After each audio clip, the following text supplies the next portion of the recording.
Muy buenas tardes, compañeros, compañeras. Estamos aquí a las puertas de la Secretaría de Educación Pública, que en este momento se están cerrando, para recordar que hace un año en Nochixtlán fueron asesinados, masacrados 11 jóvenes. Ahí están 18, 19, 20 años en promedio sus edades, ahí están sus nombres. Ahora los compartiremos para pasar lista de presente. Y estos jóvenes hace un año, a esta hora, la mayor parte ya habían perdido la vida. Con las manos desnudas enfrentaron al ejército disfrazado de Policía Federal. Están los videos, están las fotografías, la foto que recorrió el mundo de la famosa vulcanizadora Reyes, que muestra a los militares tirando a matar a la población que con las manos se defendía. Estaban plantados en la carretera a Oaxaca, y ahí llegó en la madrugada el ejército a reprimir. A pesar de que ellos se replegaron, siguieron persiguiéndolos, y como era día de mercado, como soltaron gases lacrimógenos y habían lastimado a mujeres, a niños, llegaron de todos los pueblos circunvecinos, sin importar militancia partidaria. Nadie llegaba a preguntar: eres del PRI, eres del PAN, eres del PRD, no tienes partido, nada. El pueblo de Oaxaca fue a resistir, solidario con quienes mantenían esa protesta, y pagaron con su vida 11 jóvenes la defensa de la educación pública, laica y gratuita. Ese crimen sigue impune, como sigue impune. Se van a cumplir, creo que 22 años de Aguas Blancas, como sigue impune los crímenes del 68, del 10 de junio del 71, el 2 de octubre del 68, como siguen impunes todas las masacres y las represiones que han costado la vida a pobladores, a mexicanos y mexicanas que alzaban su voz contra esta barbarie.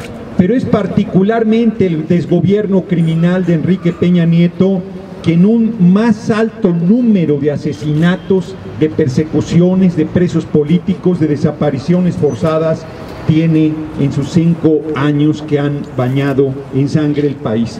Y la Organización de Estados Americanos no podía haber escogido mejor día para reunirse que hoy, que se cumple un año de esta masacre impune, y no está en la agenda del día en Cancún, con dinero pagado por el pueblo de México, dándose la gran vida a los representantes de la Organización de Estados Americanos, Luis Videgaray y Enrique Peña Nieto incluido.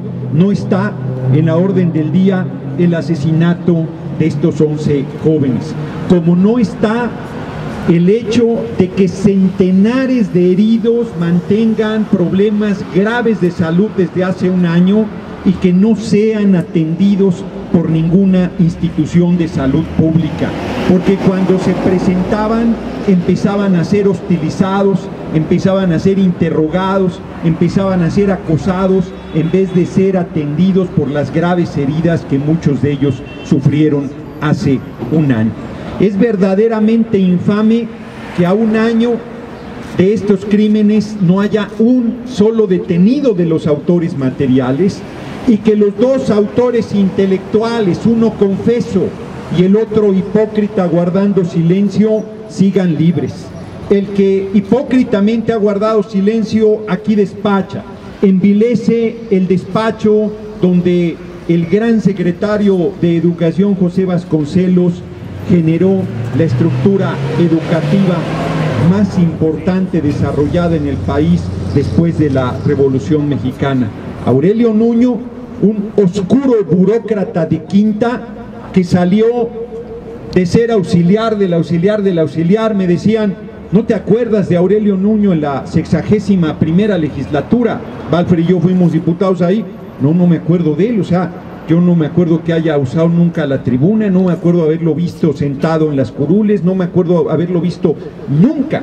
No me digan que era diputado, no, me dicen: ya ves, Luis Videgaray tenía la comisión de presupuesto, ¿te acuerdas de su secretario técnico? No, porque yo no participaba en esa comisión.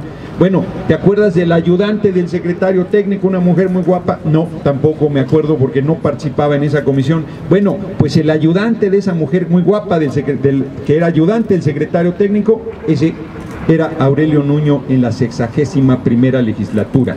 Como un burócrata de quinta saltó al primer nivel del gobierno criminal de Peña Nieto gracias a su amistad con el hoy canciller vendepatrias y punta de lanza contra el gobierno venezolano Luis Videgaray. Ese es todo el mérito de Aurelio Nuño y el de ser un fascista, el de haberse dado la tarea de desmantelar la educación pública laica y gratuita del país y de estar al día de hoy haciendo negocios con esta educación, con el programa Escuelas al 100, que ha entregado a esa asociación de hipócritas de Mexicanos Primero, que crearon un banco especialmente para llevarse los recursos públicos destinados a la educación, porque ahora toda obra pública que tenga que ver con las escuelas primarias y secundarias del país tendrán que hacerse a través de ese banco privado y a través del programa Escuelas al 100. Dicho de otra manera, todos los recursos para crear infraestructura en el país ha sido entregado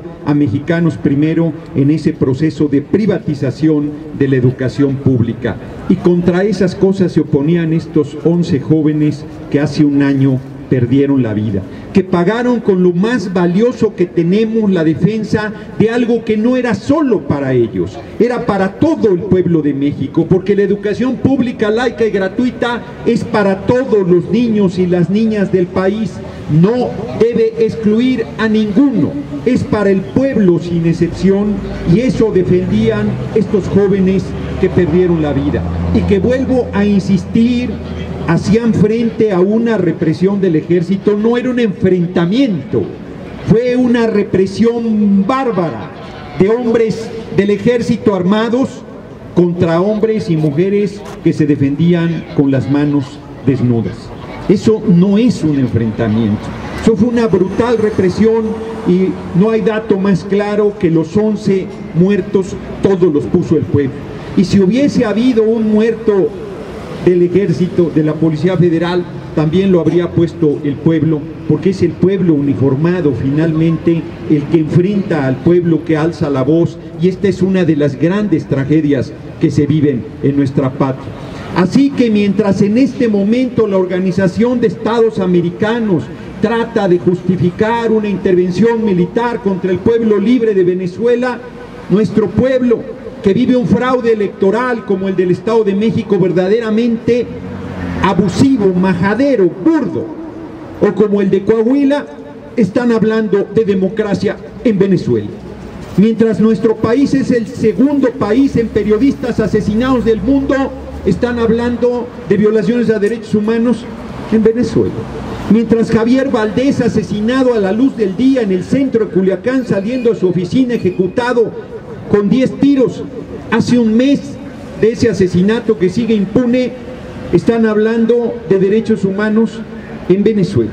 A pesar de los feminicidios, a pesar de las desapariciones forzadas de los 43 normalistas cuyos padres y madres el día de ayer fueron detenidos en Cancún con armas de fuego apuntándoles, a pesar de todas esas barbaridades, hoy en Cancún se habla de derechos humanos en Venezuela y no de la bárbara tragedia que se vive en nuestra patria, no del baño de sangre, no de la represión, no de que más de la mitad de la población vive con $1 al día, come una vez al día y 16 mexicanos concentran 143,000 millones de dólares. Vienen a hablar de democracia y se presta al gobierno criminal de Peña Nieto a ello, cuando aquí no hay democracia, cuando aquí no hay libertad, cuando aquí no hay justicia, cuando aquí se persigue, se acosa. Bueno, hoy nos amanecimos con la noticia publicada en el New York Times y tiene que ser publicada en el extranjero para que tenga eco en los medios nacionales, lo cual es el colmo de la vergüenza. Hoy nos informamos por la mañana que el hijo de Carmen Aristegui, Emiliano, un jovencito de 16 años, estaba siendo espiado por el gobierno de Enrique Peña Nieto. ¿Qué carajos tenía que ver en la vida de un adolescente este gobierno criminal? No es otra que su perversidad, de encontrar algo con que chantajear a Carmen Aristegui. ¡Qué verdadera bajeza No encuentro un término suficientemente duro para calificar a este gobierno que no se conforma con vigilar a opositores, que no se conforma con encarcelar a opositores políticos, que no se conforma con desaparecer a jóvenes normalistas, que no se conforma con bañar en sangre el país, sino que está envilecido a tal grado que espía a un adolescente por el simple hecho de ser hijo de una de las periodistas más destacadas del país. ¿Qué hizo ese joven para ser espiado? ¿Qué hizo ese joven para ser supervisado hasta en lo más recóndito de su vida cotidiana para sufrir ese tipo de acoso? Este gobierno no tiene moral, no tiene principios, no tiene vergüenza, no tiene ningún valor. Este gobierno debe ser obligado a renunciar. Tenemos que hacer conciencia que si no corremos a Enrique Peña Nieto, no se va a respetar el voto de nuestro pueblo en junio de 2018.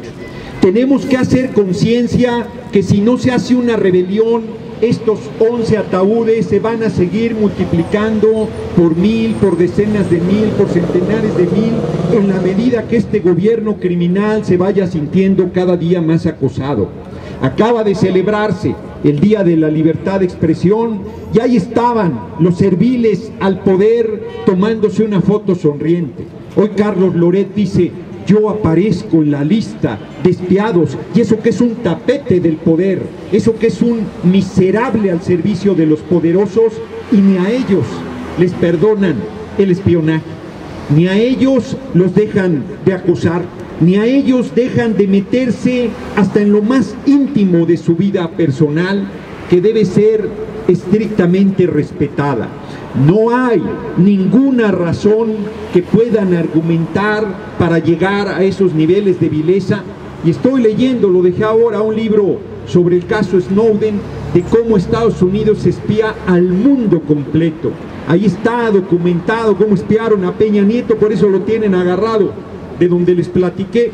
Ahí está cómo espiaron a la primer ministro de Alemania, cómo espiaron a la presidenta de Brasil, Dilma Rousseff, que enérgicamente respondió, y eso generó que hicieran el golpe parlamentario en su contra para destituirla con falsas acusaciones de corrupción. Y el actual usurpador brasileño ahí está hoy en Cancún con la OEA hablando de derechos humanos, hablando de democracia, hablando de libertad. Son unos hipócritas, son unos desvergonzados, unos doble moral, dos caras, doble palabra, miserables. Leo la lista de presente de los jóvenes asesinados en Nochixtlán hace un año. Andrés Aguilar Sanabria, profesor de educación indígena, presente. Yalid Jiménez de Santa María Pasco, de 29 años, presente. Óscar Nicolás Santiago de Flores Tilantongo, de 22 años, presente. Anselmo Cruz Aquino, comerciante de Santiago Amatlán, presente. Jesús Cadena, estudiante de 19 años, originario de Nochixtlán, presente. Óscar Aguilar Ramírez, poblador del lugar, presente. Omar González, originario de Palo de Letra, de Tlaxiaco, presente. Antonio Pérez García, estudiante de secundaria, presente. César Hernández Santiago, poblador del lugar, presente. Silverio Sosa Chávez, campesino de San Pedro Ñumi, Tlaxiaco, presente. Y Jován Azarel Mendoza, de 18 años, presente. Estos son los nombres de los valientes que pagaron con su vida hace un año la defensa de la educación pública, laica y gratuita en nuestro país. Sigue impune su crimen, y mientras así sea, seguiremos alzando la voz, exigiendo justicia y que estos crímenes cobardes no queden impunes. Les pido, compañeros y compañeras, a menos que se nos haya quedado algo en el tintero, que a la de 3 cantemos en su honor y para terminar este acto el himno nacional. 1, 2, 3. Mexicanos al grito de guerra, el acero que está bien brilló y retiene